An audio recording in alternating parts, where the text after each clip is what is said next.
मध्य प्रदेश के देवास जिले के खिबली खुर्द गांव में 23 जून को वन विभाग द्वारा 50 से अधिक आदिवासियों के मकान तोड़े जाने का मामला लगातार गर्माता जा रहा है।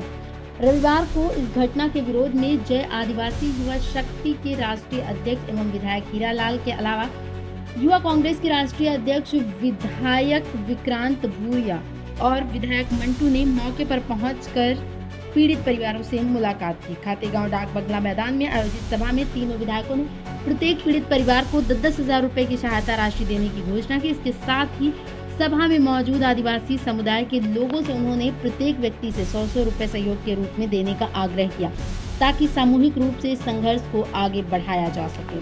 सभा में बड़ी संख्या में आदिवासी समुदाय के लोग मौजूद रहे। बारिश के बावजूद लोग मैदान में डटे रहे और नेताओं की बातें सुनी। सभा को विधायक मंटू सहित कई अन्य आदिवासी नेताओं ने भी संबोधित किया। सम्राट टीवी न्यूज के लिए अनिल उपाध्याय की रिपोर्ट। कब तक निराकरण हो जाएगा? ज्ञापन में उन्होंने मांग की है कि उन्हें रिस्टोरेशन किया जाए, क्षतिपूर्ति दी जाए और जिन अधिकारियों ने इस कार्रवाई को अंजाम दिया उनके विरुद्ध कार्रवाई की जाए। तो उनकी मांगे हमने उनका ज्ञापन स्वीकार किया है और महामहिम को हम लोग आवश्यक कार्रवाई के लिए भेजेंगे। Thank you very much sir. Thank you very much. देखिए, जिस प्रकार से मध्य प्रदेश की सरकार ने हमारे आदिवासियों को भरी बरसात में घर उजाड़े हैं, मैं मोहन यादव से सीधा सवाल ये करना चाहता हूं कि क्या मध्य प्रदेश में स्कूलों की हालत अच्छी है?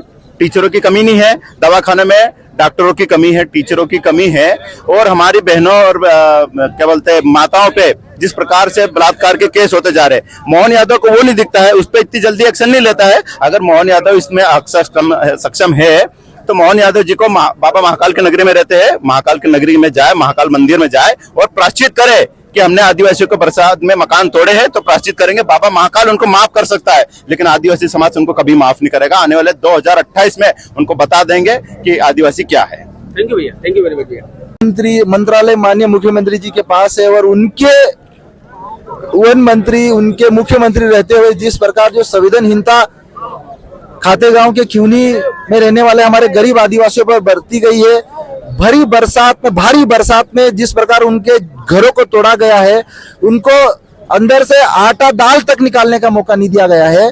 तो हमारी मध्य प्रदेश सरकार से यही मांग है कि सबसे पहले तो जो अधिकारी इस दोषपूर्ण कार्रवाई में जो अधिकारी शामिल रहे उनकी जांच हो, उनको एट्रोसिटी एक्ट के तहत मुकदमा दर्ज किया जाए और उनको तत्काल देवास जिले से सस्पेंड करके उनको घर पे बिठाया जाए, क्योंकि ये आदिवासियों की सेवा करने लायक नहीं। दूसरी हमारी जो मांग थी कि सरकार दोषी है इस मामले में, पूरे मध्य प्रदेश जान रहा है कि भरी बरसात में आदिवासियों को बिना नोटिस से घर तोड़े हैं, तो पीड़ित परिवार को कम से कम 50 लाख रुपए का मुआवजा सरकार जल्द से जल्द घोषणा करे और जो उनके बच्चे हैं जो स्कूल में पढ़ने वाले हैं उनकी पढ़ाई का खर्चा, उनके हॉस्टल में रहने का खर्चा, उनका खाने पीने का खर्चा सरकार खुद वहन करे।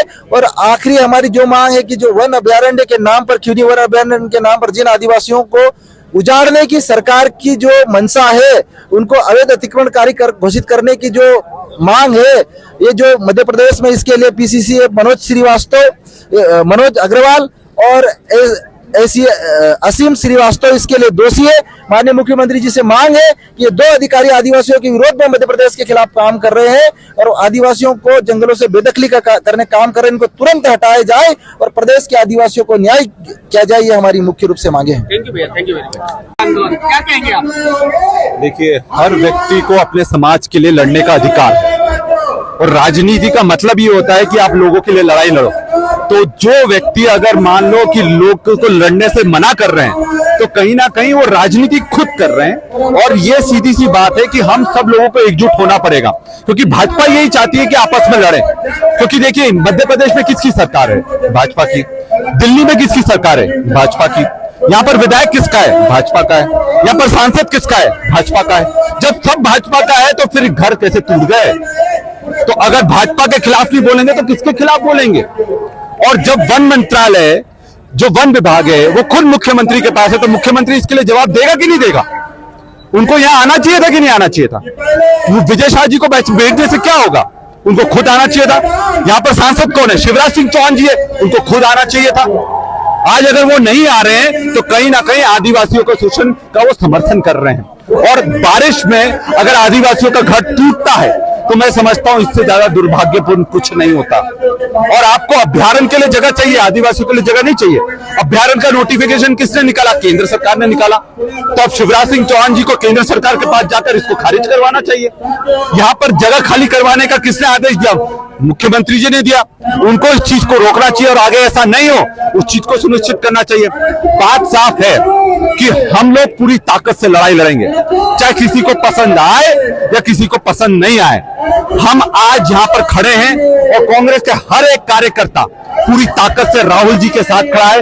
राहुल जी ने ये सीधा निर्देश दिया है कि जब भी किसी आदिवासी के आंसू बहेंगे पूरी ताकत से डट कर लड़ाई करनी है और हम लड़ाई लड़ेंगे। देखिए, सबसे बड़ा जो योगदान कांग्रेस ने दिया, वन अधिकार अधिनियम किसने दिया? आप सोचो, अगर वन अधिकार अधिनियम कांग्रेस 2006 में नहीं लाई होती तो आज तो ये पूरे जंगल बेचकर खा चुके होते। किसकी देने? कांग्रेस की देने। पैसा कानून किसकी देने? कांग्रेस की देने। इंदिरा गांधी जी ने सारे आदिवासियों को जमीनें वापस दिलाई, किसकी देने? कांग्रेस की देने। तो कांग्रेस ये संविधान के लिए लड़ाई लड़ रही है और हम पूरी ताकत से हमारे हर युवाओं के साथ खड़े हैं। और जब जब आदिवासियों पर अत्याचार होगा पूरी ताकत से हम सब लोग वहां पहुंचेंगे और दमखम से इस जो दमनकारी सरकार है इसके खिलाफ आवाज बुलंद करेंगे। Thank you very much.